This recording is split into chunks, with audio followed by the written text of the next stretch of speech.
Help is on the way for homeless community in Cleveland. Tomorrow, hundreds of volunteers will fill Public Hall to help hundreds of homeless people find the resources they need.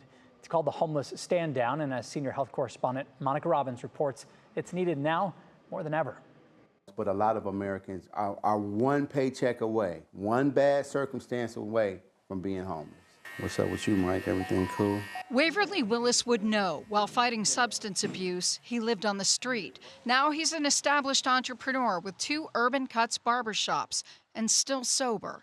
But he's never forgotten where he was. So Saturday, he'll bring barber students to Public Hall to give hundreds of haircuts to those in need. I do this every year to bring light to the growing homeless population here in Cleveland. He's not wrong. The problem is getting worse. Since the pandemic, homelessness in Ohio rose nearly 10% since 2019. But those living on the streets aren't who you think. It's a new class of homeless people called the working homeless, and they simply can't afford rent.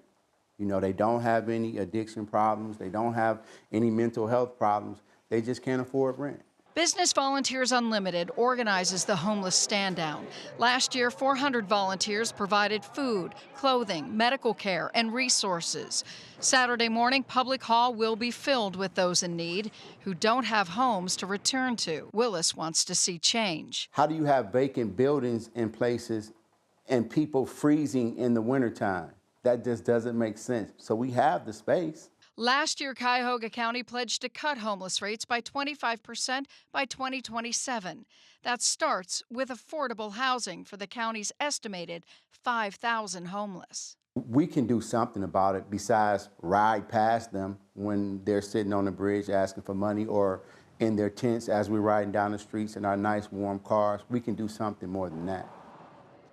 So the good news is they need no more volunteers for this event or even donated clothing, but they can always use cash donations because homelessness is not just a once-a-year event. And I put a link on WKYC.com if you'd like to help, Matt. Okay, Monica Robbins, thank you.